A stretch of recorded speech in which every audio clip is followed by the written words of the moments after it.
Hey, Squad Coach Troy here. Now, we do know that despite being kinda trash, Pac-Man was the best-selling game on the Atari 2600. It beat out the other two Pac-Ins in Combat and Space Invaders. A big part of that was the fact that it was a phenomenon in the arcades. Like, it had a cartoon, a song, and it ate up millions of quarters. Now, seeing just how popular Pac-Man was, a lot of other game designers decided to make their own, we won't say rip-offs, let's just say inspired games. And I'm sure a lot of them thought that they could make better versions than what Pac-Man was on the 2600. Now, true, Pac-Man was kind of trash, but it did redeem itself with Miss Pac-Man, one of the best games on the Atari 2600. And there was even Junior Pac-Man, which was also very, very solid. I got a link to my other video about those games below. Check it out if you got time. Now, recently I was able to pick up an Atari lot at a garage sale for a pretty decent price. And in that lot there were two games that were definitely inspired by Pac-Man. That got me thinking about all the different Pac-Man clones, Pac-Man inspired games that there are, and I was thinking, I want to rank these, because not all of them were good. Some of them are solid, some of them were trash. So I'm going to break them up into three different groups, with the worst of the worst, the absolute trash, being ranked as Pac-Man, best games being ranked as Miss Pac-Man, and those solid, decent ones that weren't garbage but not quite hitting that upper echelon, those are going to be the Junior Pac-Man games. Well, without further ado, let's jump into it right now with Parker Brothers' foray into the genre in Amadar. Now, Amadar was also an arcade game, but it was definitely inspired by Pac-Man. While you're not eating the dots, you do have to cross every section of the little, not quite a maze here. But you can see there are creatures on the outside that are trying to get you. Now you take your role here as Amadar, this gorilla, and you are going to go around and try to trace out all the boxes while not being hit by what I believe are supposed to be...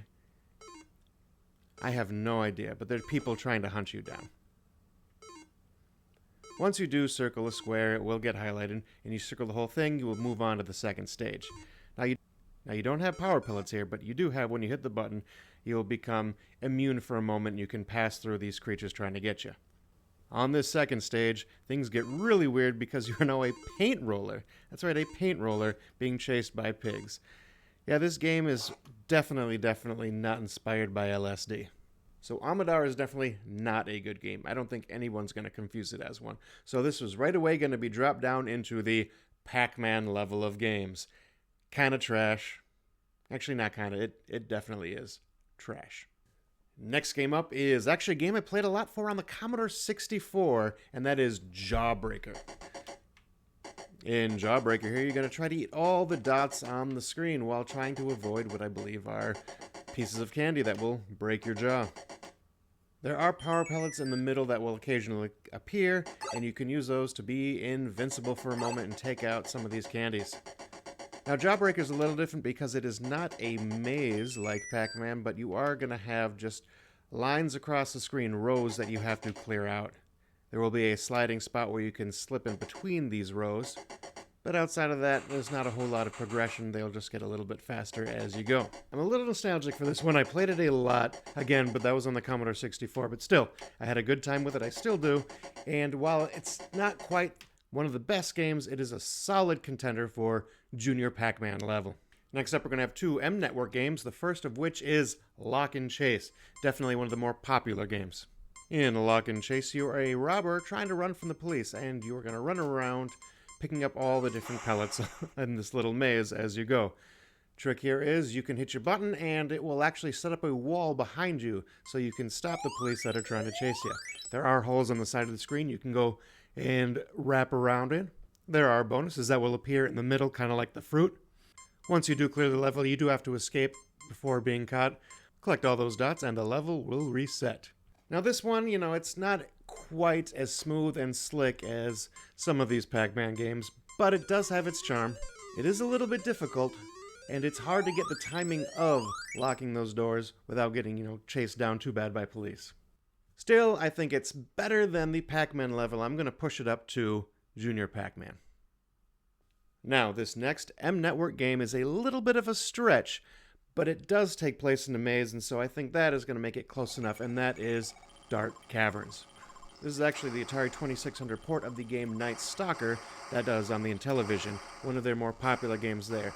In Dark Chambers, you are controlling the man there in the middle, and he is going to go around and shoot robots that are trying to kill him.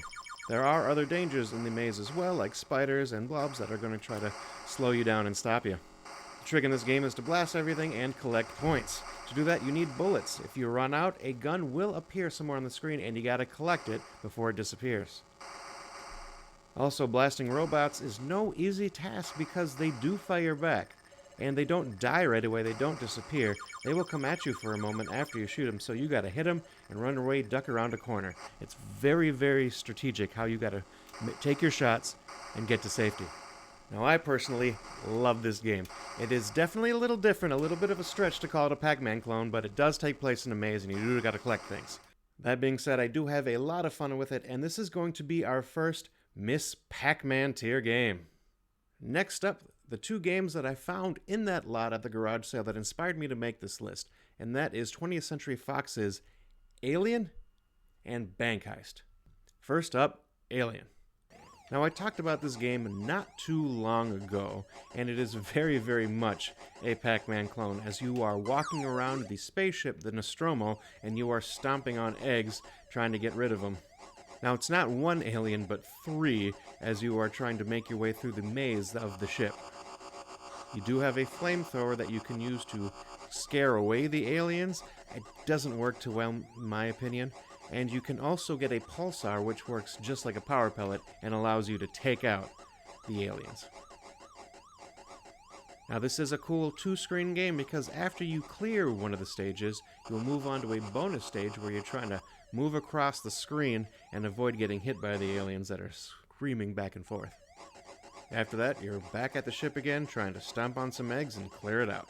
Now, this is a game that is a little more popular, and truthfully, I can see why, but I don't get it. It does a lot of the things that Pac-Man does, but the control just isn't as good, and I don't know. It seems like it should be cool, but it's just not as cool as it should be. I don't know if that makes sense at all, but sadly, I'm going to have to put Alien in the Pac-Man tier. That hurts to say as a science fiction horror fan. Next up, we got Bank Heist. In Bank Heist, you are robbing banks. Really all it is you are in your car and you are going around the city, which is just one giant maze, and you are hitting the icons that are the banks. Once you hit one, a cop car will begin to follow you. Hit 3 and 3 will follow you.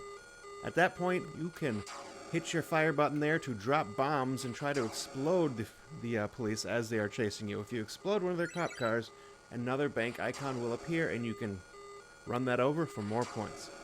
It's not just points though, because the more bank icons that you get, the higher that your gas replenish gauge will get. See, you do have a gas meter. When that runs out, you will lose. So before that happens, you have to exit out of the top right side of the screen. There, then wherever your meter's at, the gas gauge is going to replenish, and it will give you another chance to rob more banks. Now, I like this one a lot because you do have an objective. You're trying to get things, and it's not just clear the screen, because they're going to pop up in random spots to get you more points.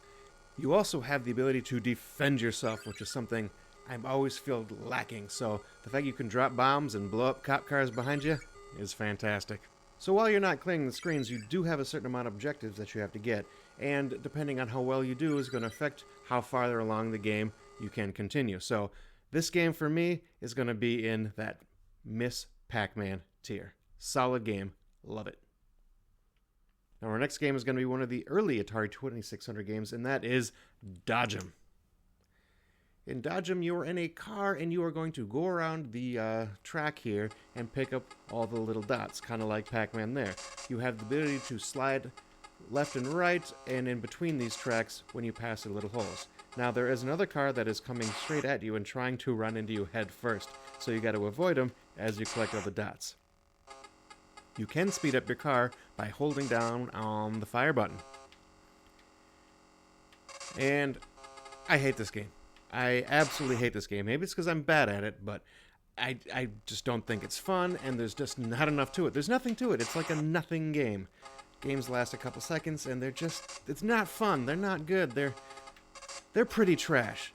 In fact, I'm going to say this is one of the worst games. I'm going to put this below Amadar even. I will say this is worse than Amadar.